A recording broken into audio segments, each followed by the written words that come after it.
people of the internet, it's me, Vince, also known as PleasantKenobi on the web. Those of you that either know me in real life or been following the channel for a little while know that I'm quite into playing mono white weenie in pretty much any format I can get away with doing it. My mono white Death and Taxes deck tech had quite a good bit of feedback, quite a few people liked it, quite a few views as well, so I just want to say thank you for everyone actually getting involved with that. Quite a few people have been asking me what updates have made to the deck as the meta has changed, especially as we've gone through the Grixis heyday into sort of Eldrazi winter. And they kept mentioning how I've been playing green-white, or green taxes as I call it. So finally, I've got around to it. I've sat down to actually film a deck tech talking about how good I think the green and taxes variant is. Now to clear something up, people refer to this deck as hate bears.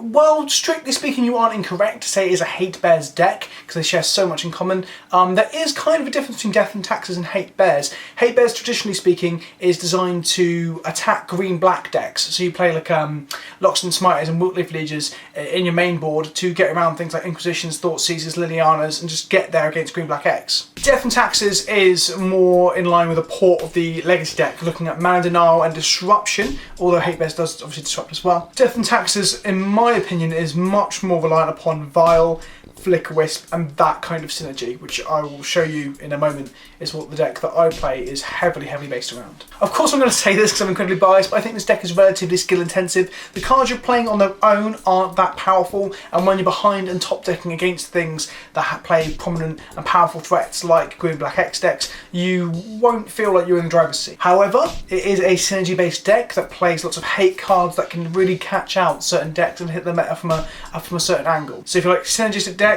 that reward you for understanding your deck and knowing what your opponent is playing, this is the kind of deck for you. It has very good matchups against things like Storm and unfair decks like Grisham Brand and things like that. In terms of top tier decks, it's got a very good matchup against Burn, Zoo and Affinity, and at the moment I had a very high testing win rate against Eldrazi decks that weren't playing Kozilek's Return. Though let's be honest, that's not really relevant because the deck's getting banned out soon. Its worst matchups are decks that can go wider and bigger than you and your tax effects have little effect on. Merfolk is one of the worst matchups. Tokens is pretty bad. Elves, you have draws where you can beat them. If they're relying upon a Coco and you've got Arbiters and things like that, then you can beat them, but Elves isn't good. And of course, the aforementioned green-black X is just a bit of a beating because their removal is so efficient. The Proplicate hits almost everything in the deck. You can skew your deck to beat either of these. Things like Choke or things like Mirroring Crusader can help you actually beat certain matchups. So if you know your meta has that element prevalently, then sure, you can move towards beating it. But I think this should be a deck that you have in your repertoire to play in certain metas. I don't think you should jam it all the time. For example, my local meta game down in Southampton on the south coast of England is prevalently creature-based decks like Tokens and Elves and Merfolk, and I don't feel like playing a Death and Taxes variant there is very good. Perhaps the black-white variant might be better, but I'll go into that maybe at a later date once I've tested it and played it some more. So without further ado, here is the deck. So the first part of the deck, which is incredibly key as described before in the white deck tech, is Aether Vial. Aether Vial is an artifact that, when in play, you put a charge count on it, or may put a charge count on it at the beginning of your upkeep, and then you may tap it to activate it at any time to put a creature with CMC equal to the number of counters on it into play at instant speed. This card is instrumental in allowing you to make plays that otherwise you could not make. So you can put Arbiters at instant speed in response to them cracking a fetch land. You can put Flickers in to take cranial planes of creatures mid-combat. You can create first striking blockers at instant speed. You can flicker them off lands in their upkeep or in your end step. It allows you to do countless numbers of very technical and interesting plays, which is one of the key reasons why the deck is so much fun to sort of try and get to grips with. So Aether Vial is a 4-of, it's incredibly important. It gets worse in multiples. The games where you draw 3 of them are the games that you rarely win. Games where you draw 2, again, it'd be interesting to see the win percentages if I could record them. But the games where you actually draw your Vial and play it on turn 1 are the games that you have a very high chance of winning because it makes all your cards so much better. Next up is Path to Exile, the premium removal spell in the format. Path to Exile is the best removal spell that White has to offer. For 1 mana, exiles target creature, and they get to search the opponent gets to, or the player controlling the creature gets to search the library for a basic mana point to play tapped. The card deals with pretty much all the problem creatures you need to. Sometimes it's a tempo play to get rid of blockers so you can get in for the last bit of damage. Sometimes it disrupts combos like in Malaria Company and similar. In combination with Arbiter, it's actually one of the best removal spells ever printed because it just exiles a creature for 1 white mana and they get nothing out of it. But we'll come to talk about Arbiter more in a moment. You play 4 of it because the card is so strong. There's a time where I was playing a Collected Company builder deck where the Duncan just go down to 3 and play a Fiend Hunter in the 4th slot so that you can hit it with Collected Company. But this version of Green Attackers is not playing Collected Company. So you play 4 Path. There is almost no discussion about that. Now we come to the first green addition to the deck. 4 Noble Hierarch. Now Noble Hierarch is a mana dork that creates white, blue or green. For 1 green he is a 0/1, but he has Exalted. So he performs the task of accelerating the deck. In some circumstances it's a better turn 1 play than Aether Vial. It allows you to play 3 drops on turn 2, which allows you to get ahead of a lot of decks. Being able to go turn 1 Noble Hierarch into turn 2 Blaze Splicer into turn 3 Flicker Wisp, flickering the Blaze Splicer gives you enough first striking blockers to actually compete with the huge threats that the Eldrazi decks put out so early. The Exalted means that creatures like Thalia can swing through as 3/2 first strikers, or Golem Tokens can swing through as 4/4 first strikers, and allows you to actually get through with bigger creatures than your opponent has. The Dorks also become legitimate threats with in combination with Gaffney Township that I'll come to in a moment, which is basically another green addition to the deck that is really, really good. Noble Hierarch is one of the best dorks ever printed. It's out there, Deathflight Shaman, Birds of Paradise. The card's incredibly strong, and it's one of the main reasons, if not the main reason, to play green. It's to allow us to accelerate, to play incredible turn 2s. Next up, the boss, Linvala. We're playing 4 of him. There is no discussion to go down from 4. 4 is a key part of the deck.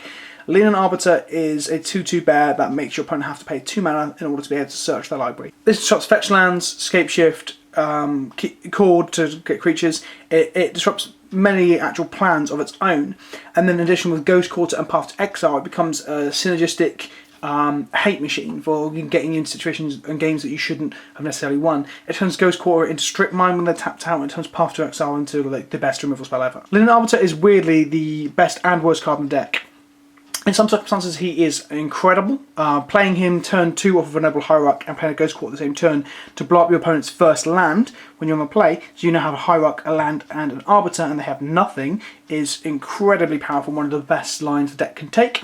However, against some decks, like Affinity, this card literally does nothing, if not less than nothing. He is just a 2/2 that doesn't really do anything because they don't care if you Ghost Quarter them, they don't play basics anyway, or if not only playing 1. So he's both good and really bad at the same time, but it was really instrumental in creating the hate package that this deck thrives off of, creating board positions that it can then win from. Then we have 3 Thalia. In Legacy I play 4 in Death and Taxes because her effect is absolutely insane in that format. In Modern it's not as insane. I mean, making all non-creature spells cost 1 more and being a 2/1 first strike of a 2 is still very good. She's legendary, so you don't want to play 4 in case you draw too many of her. She makes you single-handedly win against decks like Storm and Ad Nauseam sometimes because they just can't go off quick enough. She will make other decks cry and weep because they can't attack through her. She's very good against Burn because Burn spells then cost a lot and their creatures can't attack through her favourably, other than maybe Wild and Cattle. She is just very, very good. But again, she can be lackluster against certain decks. Merfolk and Elves, their creatures can get bigger and don't care about it, and attack effect is relatively minimal. So again, she's like Arbiter in being hit or miss, although her body tends to be better than Arbiter's. Unfortunately, she's a 2/1 though. There's a lot of X1s in this deck. Creatures that die to Zealous Persecution and Electrolyze, and Thalia is one of them. Next up is a 1 of Spellskite. The card gives you main board game against Boggles, Infect and Burn. It allows you to protect your hate bears and hate pieces from removal. It protects resting pieces and stone slants out of the board. It's also 0/4, so it blocks very well. It attacks for Ensnaring Bridge, which in the current meta of Eldrazi Winter is very important because Ensnaring Bridge is seeing a lot of play. So you can attack through with Exalted and actually hit them for 1 or 2 points of damage and just get there eventually. Spellskite is kind of a meta call. I played it this weekend at a GPT where I went 5-3-1. And I felt like it was probably the worst deck card in my main deck because it just didn't do anything against most of the decks. But either way, it's still a very good card. I don't think I need to explain how good Spellskite actually is. Now we come to what I call the 2 flex slots in the deck. These cards aren't necessarily what you play in this slot. At the moment, in the current meta, where Worship and Spreading Seas and Blood Moon and Ensnaring Bridge are incredibly prominent in the format, I play these because they give you main board answers to it. It also shows up matchups, it makes matchups like Merfolk playable because you can blow up the Spreading Seas or the Vial and get back into the game. Quasili Prime Mage is a flex spot though. I've tried playing things like Silverblade Paladin and Sarah Avenger in this slot to allow me to create like an aerial clock that will just kill through board stalls against the core decks and against the Eldrazi decks I'm putting at bay with first strike and blockers. So yeah, Quasili Prime Mage is an interesting one. The Exalted is very important to get through Ensnaring Bridge with like your Hierarchs and your Spellskite. It also means your flying attackers can be bigger. when attacking, so you can close out a clock much quicker once you've gummed up the ground. And the Sax Destroy an Artifact enchantment, as I said, is very important. But they are flexi slots. These are the last 2 cards that I decided to play after all my testing to go to GP Bologna. It gives you answers to game 1 against things like Affinity as well, and it makes your game 2 borderline unlosable because of just the amount of hate you have in the deck against Affinity. Also helps against boggles and stuff as well. The card is very, very good, as we all know. I think it's the right card to play in this slot at this time. The meta will shift soon. I might make an update video explaining what I think will be better then. Right, so in this meta game, I am playing 1, 2, 3, 4 Blade Splicer. I love Blade Splicer. It's a 1/1 that when it enters the battlefield makes a 3/3 golem that has first strike for as long as the Splicer is in play.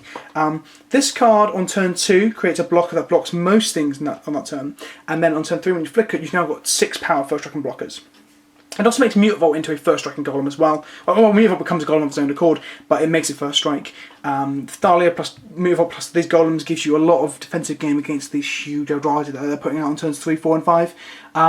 The card is just very, very strong at the moment. Being able to play it on turn 2 was something that I found was actually very good. I played the mono white version quite a bit online as well to try and test ready for the GP Bologna. I found that I was just losing against Eldrazi because it was too fast. The acceleration into something like Blade Splicer was good enough to keep me in the game and let me have game against them. So 4 Blade Splicer because it's one of the best cards in the deck in current format. Next up we are playing 1, 2, 3, 4 Flicker Wisp. Now, I've played iterations where we don't play 4, and it always feels bad. Flicker Wisp is the answer to so many problems. It allows us to double up on our Blade Splicers, reset Finkses, it allows us to flicker out problem permanents, reset Planeswalkers, save our vials, save our lands. It allows us to curve out into this on turn 3 while untapping a white source to give us path in their turn. It allows you to flicker out Ensnaring Bridge and kill them. It allows you to flicker out a creature and save it from Pyroclasm during their turn. It does many, many things, whether it be at sorcery speed or off of a vial. And one of the best lines I did at the recent GPT was I had a Flicker Wisp in play, and my opponent was untapping, he was Lantern Control, and he could have played an Ensnaring Bridge to basically undo all my work and stop me from able to swing in if I leave the next turn. I, in my turn, cast as at sorcery speed to flicker out the first copy. So the first copy goes under Flicker Wisp. End of turn, it comes back, flickers out the other Flicker Wisp, so I've still got Flicker Wisp out. Then we go to his turn. That means that in his end step, my Flicker Wisp will come back and I'll be able to flicker out an Ensnaring Bridge that he may have drawn. This Flicker Wisp is like the key that answers most of the questions the rest of the deck can't. It deals with problem permanence. It can take off. It can take off Spreading Seas off your lands. For example, you don't target the Spreading Seas because it will come back and draw on the card, but you target the land and the Spreading Seas falls off. You can take off the first striking enchantment on a boggle. It does so much. It's also a 3/1 flyer that, which with Exalted, will close out games quite well. Unfortunately, it does double Zealous Persecution, Forked Bolt, Electrolyze, Gut Shot, and many other cards that are seeing unfortunate amounts of play at the moment. But Flicker Wisp is probably one of the best 3-drops in Magic history. It's up there with Clique and other simpler cards. The card is insane, and that's why I play for. Now, the Eldrazi have penetrated even the weirdest of decks. Here is Eldrazi Displacer as a 2-of. Now I've played any number from 0 to 4. I feel this is the correct number. I've been told by a former Silver Pro that I'm an idiot and this is wrong. But if I'm honest, I don't understand how you got Silver Pro without being able to establish see when a card is really good. It is a 3/3 for 3. That is bad on its own. It's bad played early. It's bad when you're behind as a top deck when you've got an empty board. However, if you are looking for a way to get back into the game and you have some sort of board presence, Displacer will get you there. The 3 mana activation requires colourless lands, which you'll see in the mana base in a moment. It's configured to allow us to activate Displacer. It allows you to flicker wisps, resto angels, kitchen finks and blade splicers, and anytime you want to. So with this in play, they can't kill this if you have open mana to activate it and a restoration angel or a flicker wisp in play, because you can target that and then it will come back and flicker this. I've got stages where I've had 9 mana in play. I've had a flicker wisp and this, and I've activated this 3 times to use the flicker wisp 3 times in their end step to flicker out 3 of their lands. So when I untap on my turn, they've got no mana, so they can't kill me or stop me from killing them. Eldrazi Displacer allows you to do absolutely ludicrous things. He has a downside, much like the rest of this deck, much like Thalia and Arbiter. He can be quite poor on his own, but when you get the synergy online, it does things that people just aren't expecting. Often people just crowd around and watch games where I've got to flicker wisp with this guy because people don't know what you're going to do, because you can pretty much do anything you want. The rules of Magic no longer apply. So yeah, I would maybe go down to 1 just because he's so bad on his own. but the games where you draw him, when you're in a board stall, you will more than likely win. Next up, we are down to just 2 Finks' main board. Our matchup against Burn is relatively good anyway. Thalia is good in that matchup. Blade Splicer is good in that matchup. Resolving 1 Finks and flickering it is normally enough to keep you back in the game. There is no argument to go for a third. Definitely have one similar effect in the board. The card is also good against other things like Wrath effects, because he comes back with a persist counter on him. He's good against Liliana, but that's not really a consideration right now, because Lily's seeing next to no play in the actual overall meta at larger events. He's good in the attrition game. He's good with Evolutionary Leap out of the board that I sometimes play against the grindier matchups, because you get to draw basically 2 cards out of him. I don't think I have to gush for how good Kitchen Finks is. He's been seeing a lot of play in every format it's ever been legal in, because the card is just generally very, very good. And it shows its true colours when you're against aggro. Good old Kitchen Finks. Next up we have Eternal Witness as a one-off. Now there is argument to go up to 2. The card tends to be, in situations where it's good, it's very, very, very good. You can reuse Ghost Quarters and Path to Exiles to grind people out. You can bring back flicker effects out of the bin, or ETB effects out of the bin that you want to reuse. Vialing this, or casting this, and then bring back a 3-drop that you can then vial in is very, very strong. Having this in the field and then playing a Flicker Wisp or Resto to flicker this, then get something you can vial in again, is very, very strong. The card has a lot of synergy with the fact that you're playing 4 Flicker Wisps, 2 Eldrazi Displacer, and 3 other flicker effects I'm going to come to in a moment. The card is just very, very, very, very good. The problem with playing more than 1 is that it's a 2/1 body for 3, so it's kind of lackluster on its own. If your bin is empty, it's a bit poor. It doesn't attack very well, it doesn't block very well, but it allows you to have like the 5th copy of Path and things like that in the deck in the times you need them. E-way to save my skin more times than I care to imagine. Next up, on to our final flicker sources. So 4 Flicker Wisp, 2 Eldrazi Displacer, and 3 Restoration Angel. That's 9 sources of flicker in the deck. Restoration Angel is a 4 mana 3/4 flyer with flash that when it comes to the battlefield you get to flicker target non-angel you control. Exits back from comes back in. It's not a delayed flicker like Flicker Wisp. It's not commonly played tapped flicker like Eldrazi Displacer. It's a straightaway flicker. So you can untap blockers with this. You can reset with your ETBs. You can abuse Flicker Wisp some more. It allows you to protect displacement with its own mana. It allows you to deploy a threat in their end step, force them to use a counter magic then, not in your turn, so you can actually play something else, or after a Wrath effect. I've played versions where I've cut this for Collector Company. The problem is that the deck doesn't abuse Collector Company as well as other Collector Company decks, so you might as well just play Malera Company at that point. And the 3/4 flying body is really important right now where there are board stalls and heavy based creature decks where you need to just get through in the air with the creature.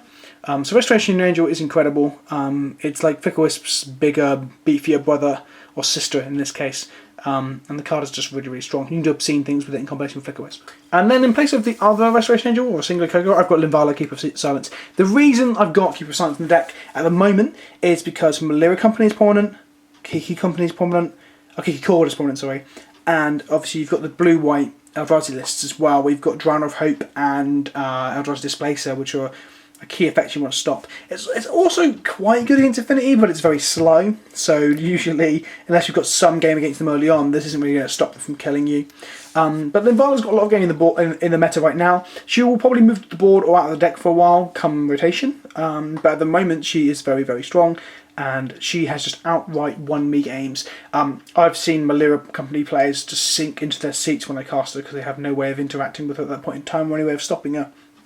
So yeah, Linvala, another aerial beater with quite a bit of hate stapled onto her. Then we come to the mana base. So we were playing 2 basic forests, 2 basic plains. I don't want to go any lower than this because when you get Path and you get Ghost Quarters, you need to be able to find some basics. Then I'm playing 2 bushland. This gives me green and white sources with Pain, and also colourless sources for Eldrazi Displacer. 2 Horizon Canopy. This allows you to get back into grindy games. You don't need to have a lot of mana in this game because there isn't real mana sinks other than Eldrazi Displacer. And sometimes you need to draw that card. You can draw that card and then play it off the vial if you're low on mana as well. So this combos with the vial quite well. It can be painful playing 2 Bushland and 2 Horizon Canopies. I've lost some games of Legacy recently where I've drawn both of my two off copies of Horizon Canopy. But the card draw outweighs the games that you lose. You probably win more games off the card than lose off the Pain. I've then got 1 Razor Edge Thicket. It's the Fast Land from Scars. I was running more before, but they are the cards that I've cut the brush land. The reason this is the land that I'm less likely to play is because having untapped sources at all stages of the game is just much more important than having the fast mana early. Every green source in this deck untaps on turn 1. That's the important thing. So I'm playing no Stirring Wildwood, I'm playing more Temples to make sure they can tap later. It also means that I don't draw a second, third or fourth copy of this on turn 4 and I can't resto when I need to resto. Which, you know, can mean that I can be massively behind. I don't like tap lands in this deck. This deck plays a very good tempo aggro game, and you need your lands on top for that reason. So that's why there's only one laser trick in the deck. 4 Tempo Garden. Like I said, this means that you never tapped out. It means the mana base is a bit more painful. I don't think that's an issue right now, having a painful mana, this kind of painful mana base. It's not that painful without fetches and things. So, yeah, Temple Garden. Then we come to our utility lands. 4 Ghost Quarter. This just synergizes so well with Linen Arbiter. Sometimes when you play Aether Mines into the deck as well. The man's now strategy of when you get the lands down, you've got Thalia in play, you create a classic D&T environment of just locking them out of mana. The colour sources also help Eldrazi Displacer. You can also use it to destroy utility lands like Keswick Wolf Runs, Gathering Townships, Valakuts, as a win con that you can fight against. It also just helps you have a main deck answers to Tron, because you know they always naturally Tron on turn 3, we all know that. Gathering Souls is a weird one. Right now it's probably not actually needed because blue decks are so non-existent. All you've got is the control decks that are fighting against Eldrazi. That said, I put it on turn 1 naming Human on last weekend at a GPT. Curved Hierarch into Blade Splicer into Thalia, and he couldn't carry any of it. At that point he couldn't Verdicts either because Verdicts cost 5 mana. And I ended up just aggroing him out and killing him. So Gathering Souls is obviously good. I don't need to explain why it's good. I find myself naming the most other common thing is Human, firstly, just to get uncountable Thalias and stuff. Elemental, so I can get the second white for Flicker Wisp, because he's the most colour intensive card in the deck that you see regularly. And then my third most popular one is Cat, so I can play Corsalia Pride Mage on turn 2, or just play uncountable Linen Arbiters and then Ghost Quarter. So, Gathering Township, one of the best cards in the deck, up there with Noble Hierarch, Aether, Vial and Flicker Wisp. This card is one of the reasons to play green alongside Hierarch. The fact that you can late game just activate, untap, activate and have lethal on board very, very easily. Turns your dorks into threats, turns all your Blade Splicer tokens into huge threats. And means you just win fights. There are times when people won't realise you've got it, you'll swing in, they'll block, and you Gavany, you just really mess them up. Gathering Township is incredible. I've intended to go up to 3, but they're not that great in multiples, they just become colourless extra lands when you've got multiples of them. I've never actually activated 2 that I hadn't played it once before, so they've been at that sort of 10 mana point, really. Yeah, but Gathering Township, very, very strong, one of the bombs in the deck. And one of a Mutavault. It is a golem with First Strike. That's an important thing. The other weird thing that I found with Mutavault is that it's actually a very good card in one of the worst matchups, which is Merfolk. It's quite often a 3/3 unblockable in that matchup, so if they Spreading Seas you can get in for... If they haven't Spreading Seas you can get in for 3 here and there, pick your spots, pick away at them. It's just also allows you to survive through rafts, and it plays very well with Worship, because if they raft you off, you can activate this in response before damage is dealt to kill you, so you never go below 1. Good old Beautiful. So that's the main deck. It is customizable. You can change things. Linvalas and Corsalia Pro Mages will probably change come the new meta. Drive Militant's better in a Grixis heavy meta. Judges from Villiers is better in a combo heavy meta. It just depends upon what meta you're playing against, and you've got to just come to learn and understand the deck. If you've got a certain meta in mind and you want to ask me questions in the comment section below, I play the deck a lot online and quite a lot in paper as well. It's just, you know, ask me questions. I'm always willing to help out with the deck because it's sort of one of my babies. Lastly, we come to the sideboard. Now, this sideboard is currently configured for Eldrazi Winter. The normal stuff I'd have on the sideboard from like generalised metas, Aether Mind Center. It's another way of hating on shooter effects and fetch lands. It's also a 2/1 body that flies over the top. I've talked a lot about flying over the top and getting past board stalls in the current meta, and that's a good way of doing it. You can keep it up. Turn 1 you go Hierarch, turn 2 play a land, past, then they cut effects and then step, and you just go Aether Mind Center. And sometimes they just don't find land. Makes your path and Ghost Quarters better as well. Even Riftwatcher, this sweet bit of tech I talked about quite a bit in the mono white deck list. Basically, it is a flying kitchen finks that has a 2/3, so it blocks better since it kills some creatures that kitchen finks would die to as well. It doesn't have persist, but you gain 2 life when it comes in and leaves play. It does have vanishing, so it will die eventually to its own effect. Because it's 2 life on enter and leave, if you hit to flicker it once, you gain 2 when it comes in, 2 when it leaves, 2 when it comes in, and 2 when it leaves. You gain 8 life, where I think it's only gain you 4. Even Riftwatcher is very, very good against aggro, blocks and kills Goblin Guides, blocks Inkamoth Nexuses and Blinkmoth Nexuses and other things that are quite relevant right now as well. So and blocks cranial plate and vault scourges. I swear by this card. I think this card is very, very good. Anyone who says it's not good has probably not had the chance to block flying stuff with it and gain a million life. So, yeah, even Rift Watcher. That's one of my extra copy of the Finks. If you haven't got a Rift Watcher, or you feel like you really want something to sack to Evolution Leap or something similar, or against Liliana decks, then play Kitchen Finks in this slot. Double Stony. Stony Silence means that you can just win against Affinity. It's probably the hardest card for them to play through. Kataki is difficult, but I think Stony is harder. There are some configurations with Master of Ethereum and Tezzeret's and Aether Grid that can beat you through Stony Silence, but it's very, very hard for them. I don't leave the house without 2 Stony Silences. When I went to Bologna, I was playing 3 because I was expecting a lot of Affinities, a lot of Eldrazi, and I was correct. I played Affinity like twice, I think it was in the main event. And Stony Silence is really, really good. Mark of Asylum. This is a foreign copy of Mark of Asylum, so I'll explain what it does. It prevents all non-conduct damage to creatures you control. So that's Pyroclasms, Bolts, Lava Monster activations, Pings of Sword of Fire and Ice, Bolts from Ugin, Anger, Kozilek's Return, you name a damage source that isn't done by a creature during combat, and this will prevent it, and it's really, really strong. Against Scapeshift decks, if you get to put this down and then play an Arbiter, they probably have no way to answer that. The Bring to Light decks might have a Supreme Verdict, perhaps, but this really, really, really, really screws red control decks, because they fall back on the burn, like the Bolts and the Helixes and the Angers and the Pyroclasms. So it's a good way of protecting all your dorks and just winning games because of it. Reclamation Sage, our next bit of affinity hate. So when it enters the battlefield, it destroys target artifact or enchantment. So it's good against any loads of decks. Lantern Control, Affinity, Boggles. It also helps to destroy Stone Silences and Rest in Pieces if you need to destroy them, because some people will pull Stone Silence against your vials, for example.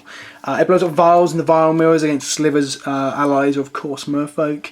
The card is very, very good. Flickering it with Eldrazi Displacer every turn will just get you there against a lot of decks, and Flicker Wisping it will also get you there against a lot of decks. Then board, I've also got 2 Rest in Peace on my board currently. This helps against Grishasholbrand and Malaria Companies, 2 prominent decks in the format, but it just hates on the graveyard decks. It's quite good against some configurations of Gender Junk as well. It shrinks their ghosts to 0/1s, the Finks can't reset, they can't Age and Grudge you twice. It's just really strong against some of those decks. Obviously you've got to bear in mind that your Finks won't reset, and your Eternal Witnesses become blank 2/1s. So when you're coming in with this, you often want to sell those cards out. Depends on the matchup really. Sometimes Kitchen Finks you want to try and deploy and get the life off first, and then play Rest in Peace afterwards. But I would always take 2 Rest in Peace with me because it just hates on so many decks. Ratchet Bomb. So Ratchet Bomb allows you to just play it, tap it, and blow up all tokens, which is a very, very good way of not losing to tokens, which is also a whole matchup for the deck. You take it up once, you'll hit most things in Boggles and Elves. Take it up twice, you hit most things in Merfolk. It's a versatile answer to many, many permanents. I've used Ratchet Bomb many times to blow up Ensnaring Bridges against sort of the Painter decks and the Lantern Control decks. It's just a versatile catch-all answer. I would potentially play an Oblivion Ring in this slot to deal with singular problem permanents if you're expecting things like Keranosses and Bat Skulls and other such nonsense, and you want a varied catch-all answer. However, this is better against the token matchups and the go-wide decks like Merfolk and Elves.